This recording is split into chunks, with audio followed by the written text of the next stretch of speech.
अल्हम्दुलिल्लाहि रब्बिल आलमीन वस्सलातु वस्सलामु अला मुहम्मदिल अमीन व आलिहि व सहाबिहि अजमईन इला यौमिद्दीन अम्मा बाद फ़अऊज़ु बिल्लाहि मिनश शैतानिर रजीम बिस्मिल्लाहिर रहमानिर रहीम रब्बि इश्रह ली सदरी व यस्सिर ली अमरी वहलुल उक़दतम मिन लिसानी यफ़क़हू क़ौली।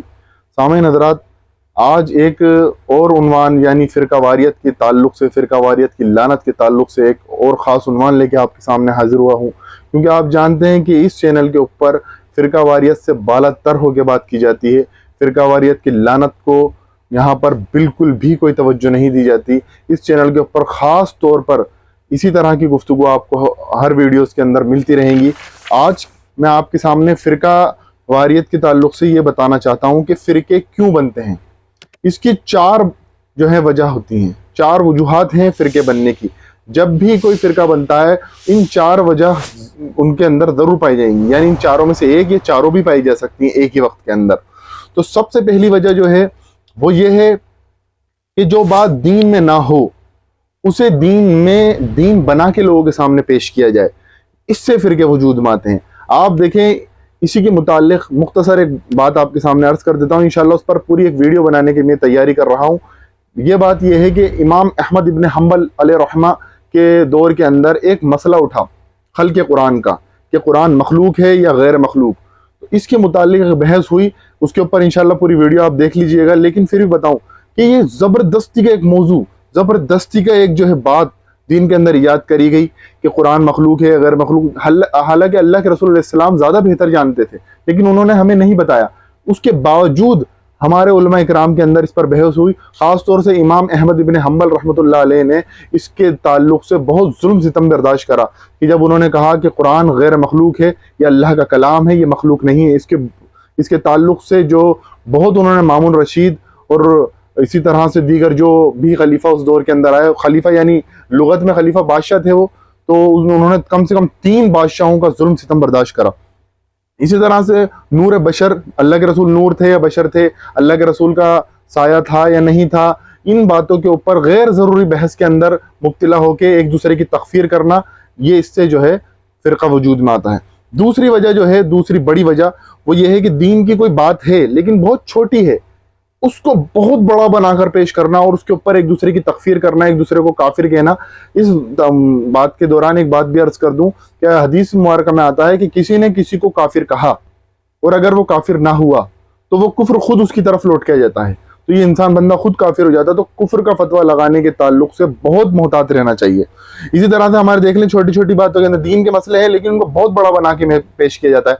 आमीन नमाज के अंदर जोर से बोलनी है या कितनी जोर से बोलनी है या बिल्कुल ही नहीं बोलनी। इसी तरह से मुसाफा 2 हाथ से करना है या 1 हाथ से करना है। ये छोटी छोटी बातें हैं, इनके ऊपर जो है बहुत लंबी लंबी बहस होती हैं।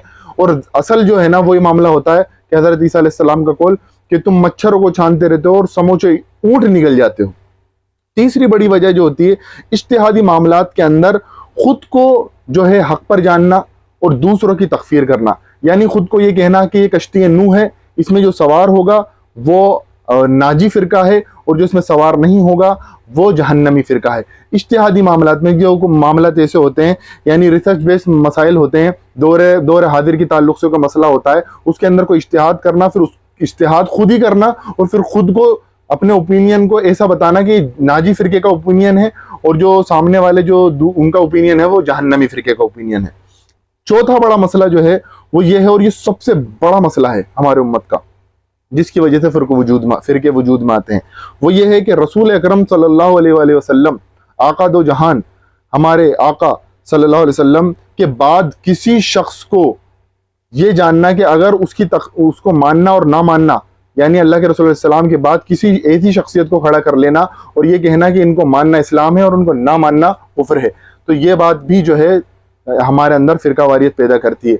हाँ, आप देखें बड़े बड़े उलमा कराम गुजरे हैं दीन के अंदर। मैं सहाबा कराम के अंदर जाता नहीं क्योंकि उसके ऊपर एक बड़ी क्रिटिकल इशू जो है वो है और वो मैं अपने क्राइटेरिया भी पार नहीं करना चाहता।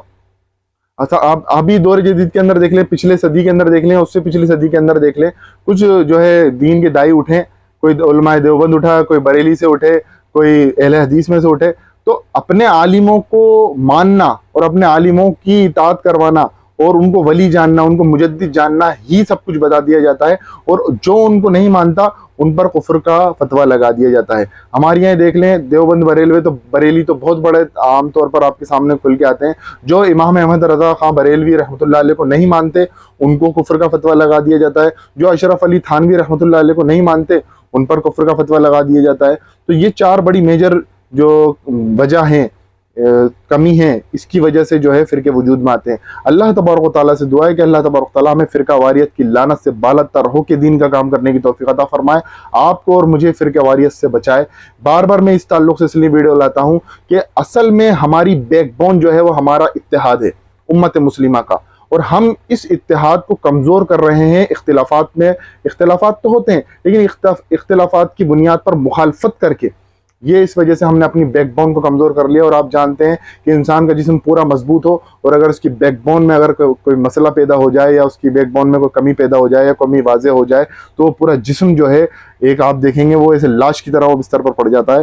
یہی کچھ آج امت مسلمہ کا حال ہے۔ اللہ تبارک تعالیٰ سے دعا ہے کہ وہ کہنے سننے کے ساتھ ساتھ عمل کرنے کی توفیق عطا فرمائے۔ وآخر الدعوانا ان الحمد للہ رب العالمین۔